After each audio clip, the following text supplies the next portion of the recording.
paling tidak boleh disentuh bukanlah gangster. Bukan juga orang kaya raya. Itu adalah jaksa. Mereka bisa membuat satu orang ayah yang tidak takut apapun di dunia ini harus berlutut dan sujud di hadapan mereka. Selain itu, dengan sewenang-wenang memukul orang. Adegan ini membuat Taesu tersadar. Di sekolah, bisa menggunakan tinju untuk berbicara. Tetapi ketika memasuki masyarakat, maka kutu bukulah yang memegang kekuasaan. Jadi Taesu memutuskan untuk menjadi jaksa.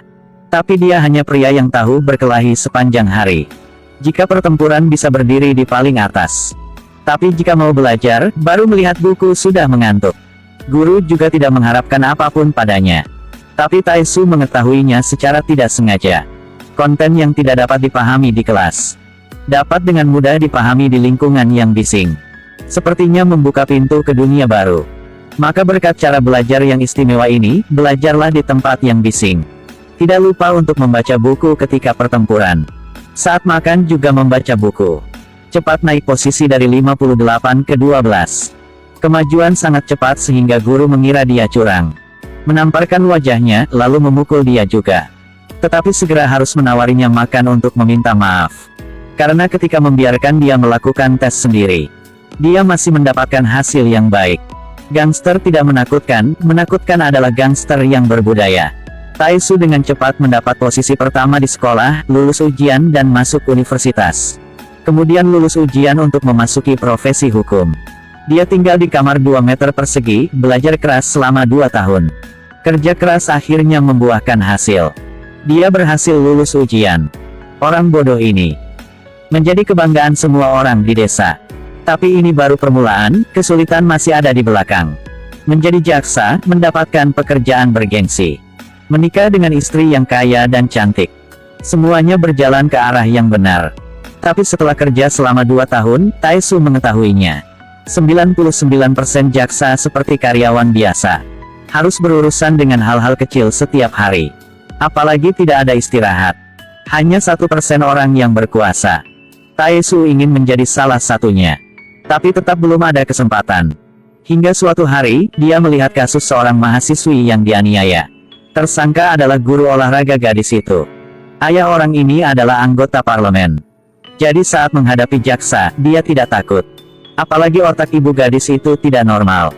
Hanya perlu membayar 5 juta won udah dapat berdamai. Taesu adalah orang yang jujur. Karena Taesu tidak suka kesombongannya, jadi pria itu tertangkap. Lalu pergi mengumpulkan bukti, ingin memasukkannya ke penjara selama 10 tahun. Tapi hari itu, Taesu mencapai titik balik dalam hidupnya. Atasan membawa dia ke ruang strategi. Pergi ke ruang strategi adalah impian setiap jaksa. Menteri Han Kang-sik dari Departemen Strategi adalah idola punya Taesu. Atasan omong sama Taesu. Setiap kasus ini mempengaruhi masa depan setiap jaksa. Ketika sampai waktu tepat akan diambil keluar. Mudah mendapatkan ketenaran dan promosi. Atasan dapat merekomendasikan dia ke ruang strategi. Tapi syaratnya menyerah kasus siswi yang dilecehkan. Atasan melihat Taesu ragu-ragu langsung berlutut. Harga diri itu hanya sementara. Selama Anda berada di sisi ini, bisa sama dengan 10 tahun berjuang. Taesu terlihat sedikit bingung. Segera mengeluarkan bukti bahwa bintang wanita itu menggunakan narkoba. Kasus ini belum terungkap. Justru karena kasus ini adalah salah satu kartu truf tim. Hal yang sama berlaku untuk kasus siswi yang dilecehkan. Adalah senjata yang dapat membantu Anda dipromosikan. Akhir antara kebenaran dan kekuasaan. Taesu sudah memilih kekuasaan. Tapi dia meningkatkan jumlah kompensasi menjadi 50 juta won. Untuk menghibur diri sendiri. Yang membuat Taesu lebih marah adalah ibu punya gadis itu kirim nasi untuk berterima kasih dia. Sejak itu Taesu perlahan masuk ke istana megah punya kekuasaan. Apa kewenangan kejaksaan? Makan di restoran mewah, bermain di klub VIP juga. Bepergian dengan perlindungan polisi. Bahkan berpartisipasi dalam pemilihan presiden. Tetapi hanya jaksa di lantai atas yang memiliki hak istimewa ini. Hari ini Taesu juga punya kesempatan ini. Tetapi juga harus membayar harga yang sesuai. Taesu dibawa ke klub paling mewah oleh atasannya.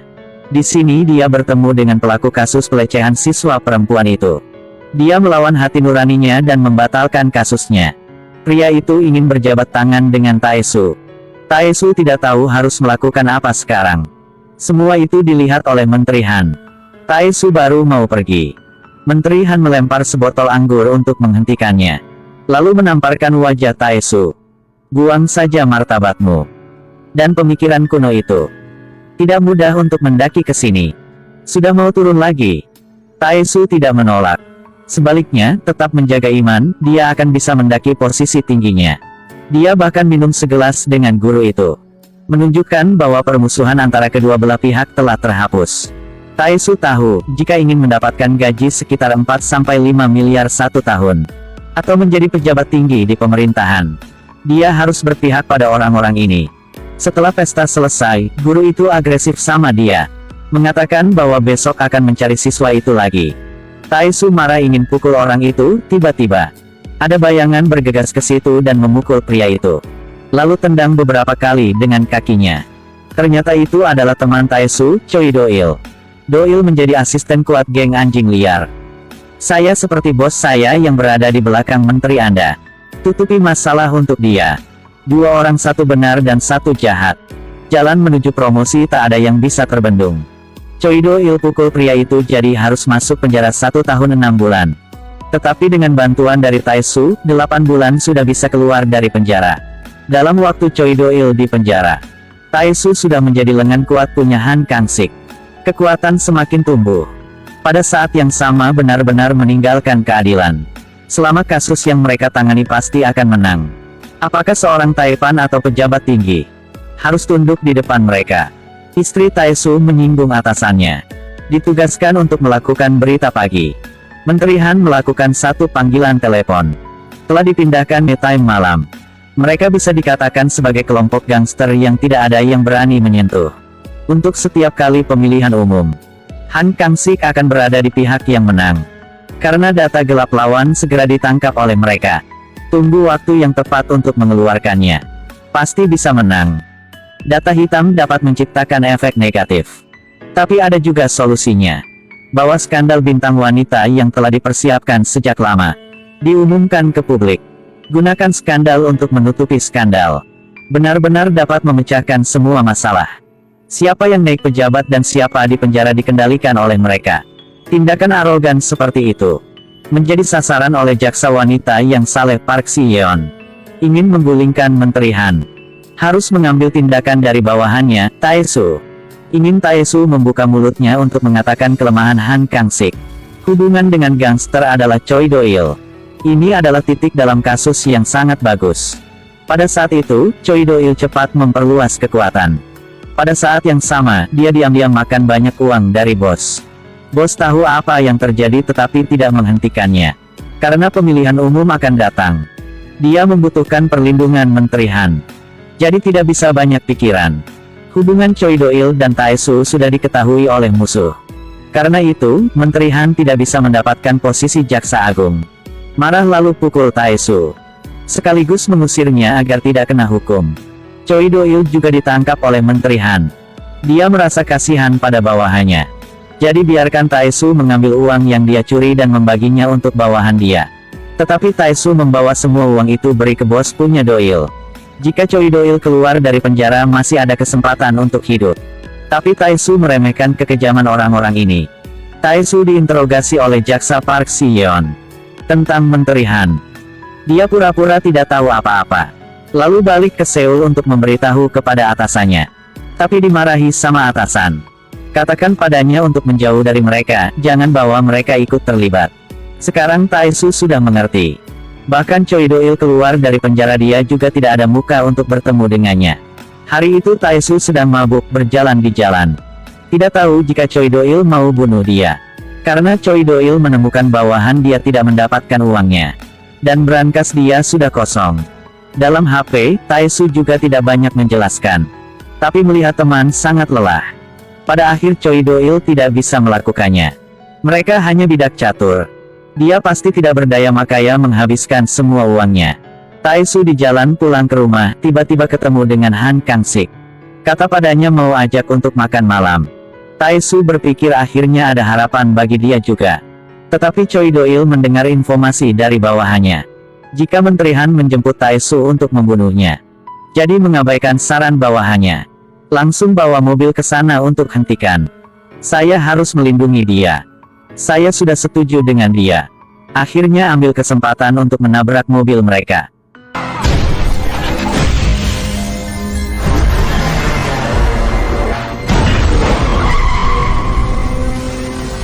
Mereka dinabrak. Hanya ada 2 orang. Dibawa ke ruang VIP.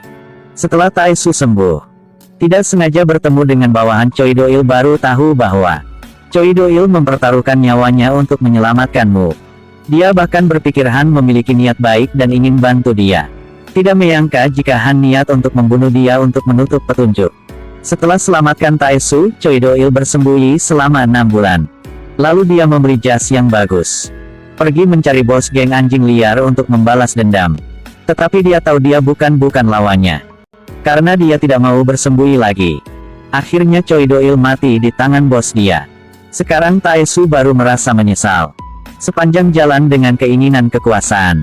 Kehilangan orang yang dicintai, kehilangan istri, kehilangan teman. Walaupun begitu, Han Kang-sik masih belum mau melepaskan dia. Memaksanya untuk mengundurkan diri, dan menangkap ayahnya.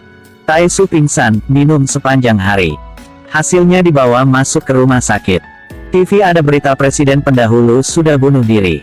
Han sudah tidak punya musuh lagi. Akhirnya menang duduk di posisi kepala kejaksaan. Taesu tiba-tiba teringat apa yang dikatakan kepala jaksa kepadanya. Para politisi itu. Hal yang pasti mereka akan melakukan itu adalah balas dendam. Adalah falsafah aparatur pemerintah.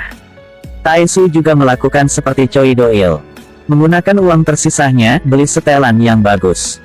Melalui hubungan punya ayah mertua, dia mampu berteman dengan tokoh penting di pihak lawan. Ambil keputusan untuk hancurkan Han Kang-sik. Taesu mempublikasikan semua dokumen terkait dengan kejahatan Han Kang-sik. Berita itu menyebar dengan cepat, membuat Han Kang-sik tidak bisa duduk diam. Dia sendirian ajak Taesu makan bersama. Lalu keluarkan semua dokumen tidak bersih punya ayah mertua dia. Taesu tidak panik karena dia sudah siap sebelumnya.